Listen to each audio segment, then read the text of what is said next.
Bismillahirrahmanirrahim. Alladzi khalaqal mauta wal hayah liyabluwakum ayyukum ahsanu amala wa huwal azizul ghafur. Sadaqallahul azim.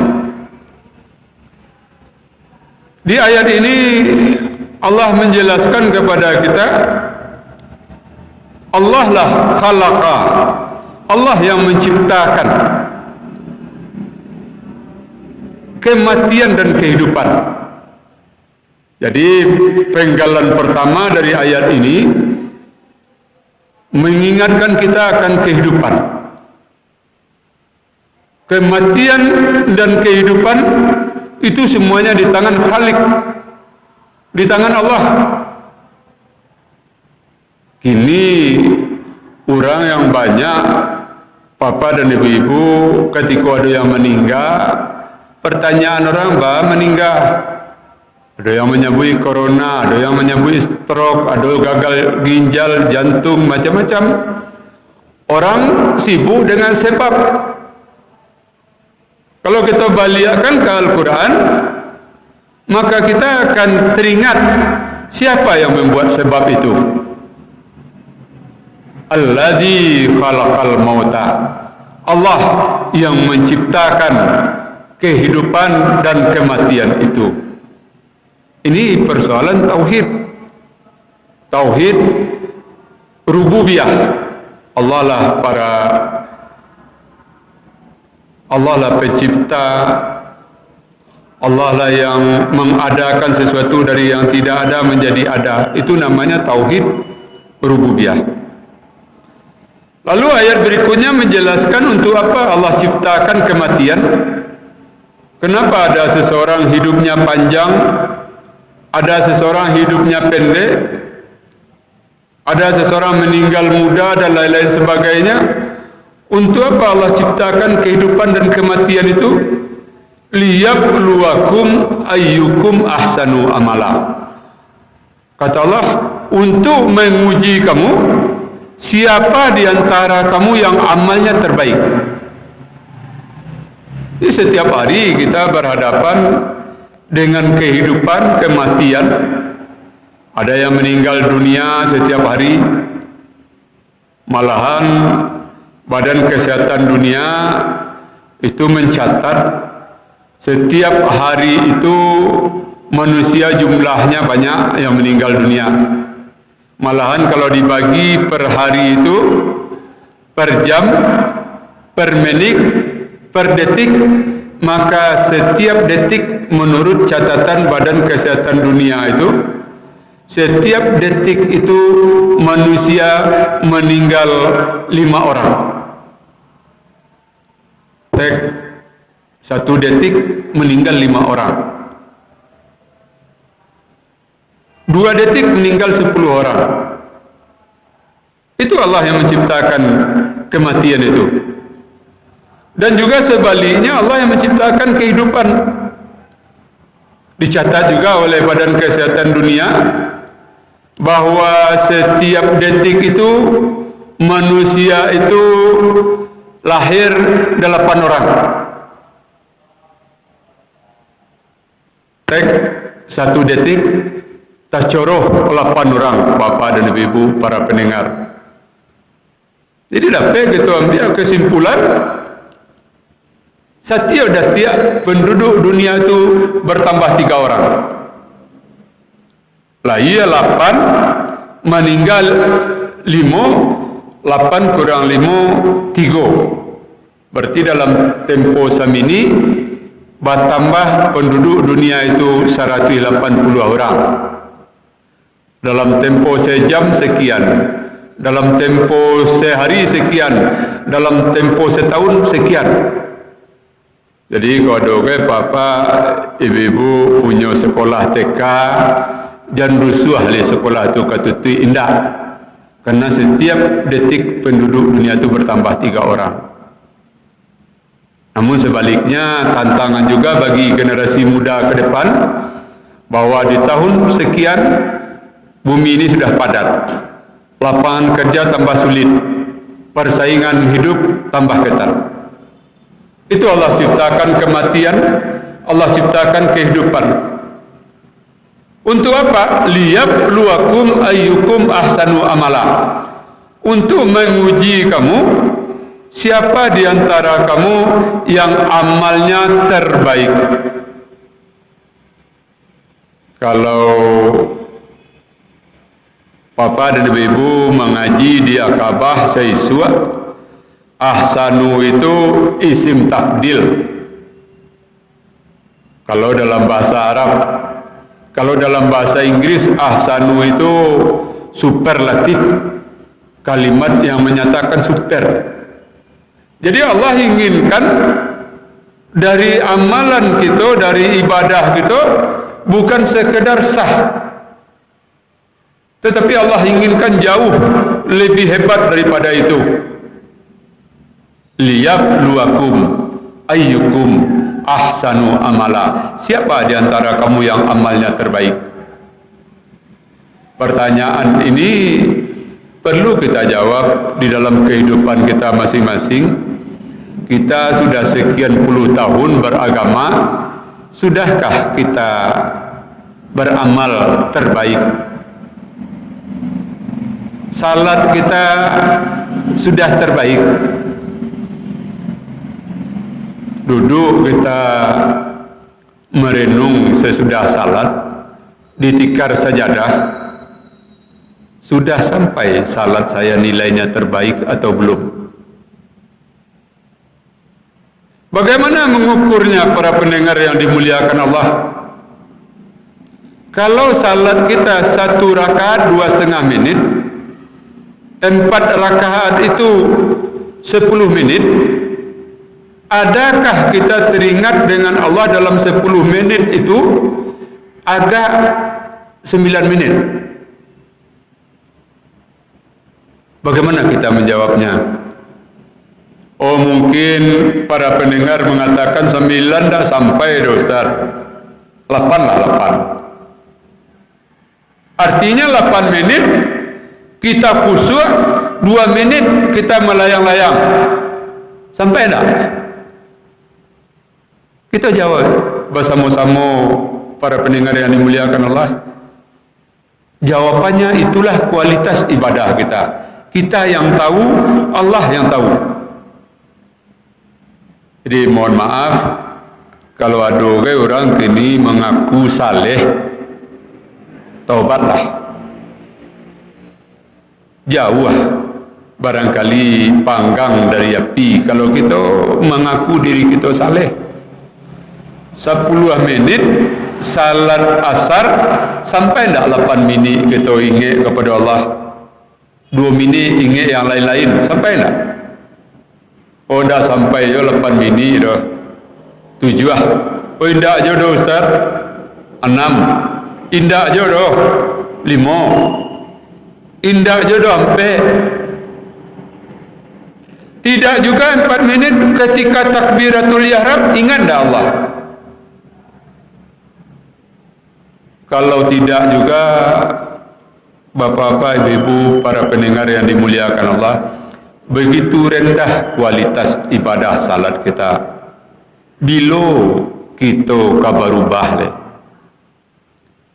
bila kita akan menjadi yang terbaik.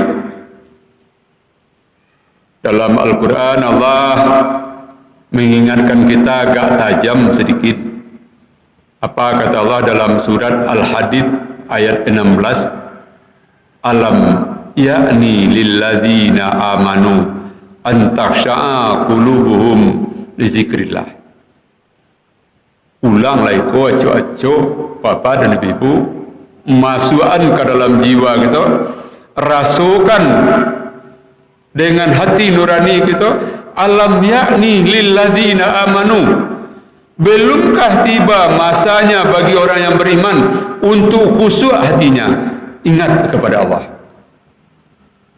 Bahasa awak yang lebih mudah dipahami, bila je leka khusyuk, umualah 70 tahun alunjuk khusyuk le, umualah 60 tahun alunjuk khusyuk le, umualah 50 tahun alunjuk khusyuk le, bila le.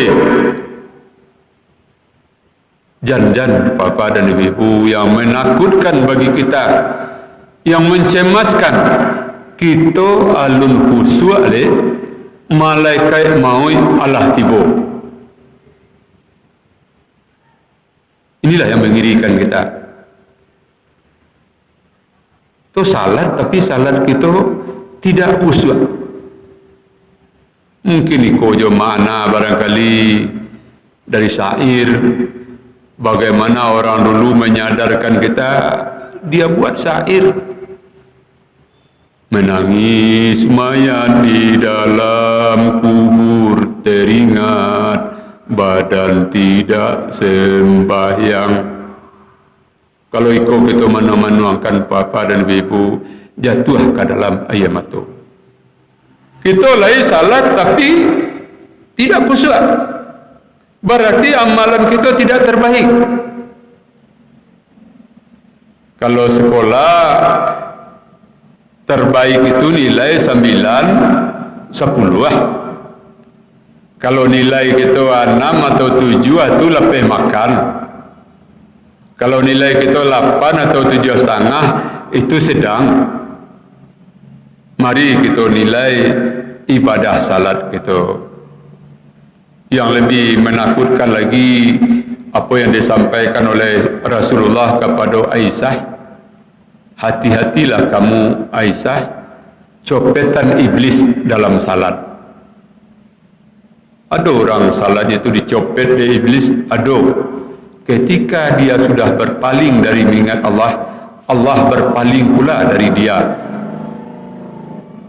Awak meminta ke Allah Bapa dan Ibu banyak doa kita dalam salat, tapi hati kita berpaling, mata kita berpaling, maka Allah berpaling daripada kita. Betapa sedihnya hati kita. Itu kalau kita pareso ibadah salat kita. Kemudian kita caliak le Bapa dan Ibu puasa Ramadan kita.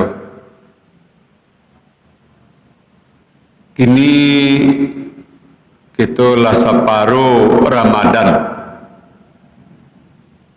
Alahkah terbaik Ramadan yang kita lalui hari kini dibanding hari pertama, hari kedua? Atau sudahkah terbaik puasa kita tahun ini dibanding dengan tahun-tahun yang silap?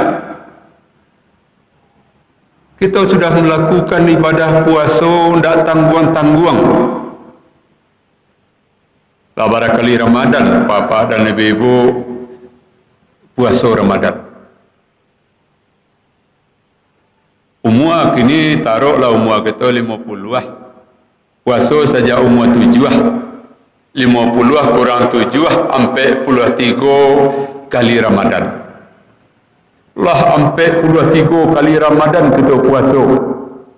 Lah bara Ramadan puasa kita tu yang batu-batu terbaik. 43 kali Ramadan lebih hebat daripada Rasulullah. Rasulullah mempuasakan Ramadan itu cuma 9 kali Ramadan. Tentu Bapa dan Ibu bertanya, di mana datang 9 Ustaz? Puasa diwajibkan tahun kedua hijrah. Nabi meninggal dunia tahun sabaleh hijrah. Sabaleh kurang 2, 9. Berarti 9 kali Ramadan Nabi Muhammad menghadapi Ramadan itu. Kita 80 kali Ramadan. Apa bedanya Bapa dan Ibu dari segi kualitas ibadah kita?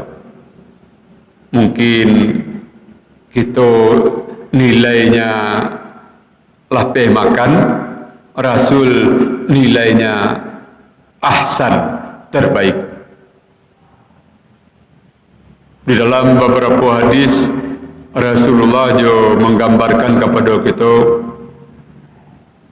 betapa banyak orang yang puasa, laisa min siyamihi, tidak ada dari puasanya itu kecuali menahan haus dan lapar. Puasanya cuma menahan haus dan lapar. Anggota-anggota badan yang lain tidak ikut berpuasa. Ada je orang berduta bulan puasa, papa dan ibu jamaah lain. Ada je orang buruk sangko bulan Ramadan lain. Ada je orang berkata-kata kasar bulan Ramadan lain. Bergunjang bulan Ramadan lain. Malahan ada jamaah bapa dan ibu siang hari diajak dari kawan bercerita tentang sianu.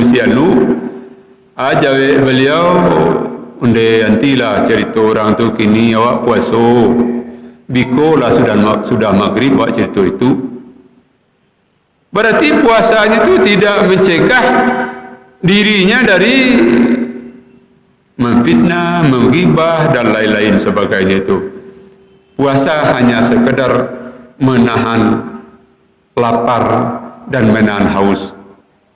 Oleh sebab itu kita sama-sama bercita-cita mudah-mudahan puasa kita tahun ini bisa kita usahakan lebih bernilai atau kita bisa mencapai predikat ahsanu amala. Sebagaimana para ulama membagi puasa itu ada puasa umum, itu sama je puasa anak-anak, nahan makan dan minum, menunggu waktu berbuka, sudah berbuka, ada acara balai dendam. Pagi cakulah ditahan, sudah berbuka di lapihan salero itu. Itu namanya puasa umum. Sudah tu ada puasa khusus. Puasa khusus itu orang yang mampu berpuasa perut, mampu mempuasakan anggota-anggota badan yang lain dari terbit fajar sampai terbenam matahari. Itulah puasa para orang saleh. Yang lebih tinggi pada itu puasa khususul khusus. Di samping anggota badannya puasa, hatinya juga puasa dari mengingat selain Allah. Jadi dari pagi itu hatinya tidak lepas-lepas dari mengingat Allah SWT. Itulah puasa para nabi dan para rasul. Itu ahsanu amala dari segi melaksanakan ibadah puasa. Jadi para pendengar yang dimuliakan Allah, kehidupan dan kematian yang kita lalui, yang kita danga, mengantarkan kita untuk lulus dalam ujian itu. Ujian mengantarkan kita dengan nilai ahsanu amala itu, predikat nilai yang super baik, terbaik. Itulah bahan renungan bagi kita pada sore hari ini. Bahwa kita tidak puas dengan ibadah yang sudah kita lakukan, selalu kita tingkatkan, selalu kita upgrade kecil orang kini, bapa dan ibu, ibadah kita menjadi ibadah yang nilainya terbaik.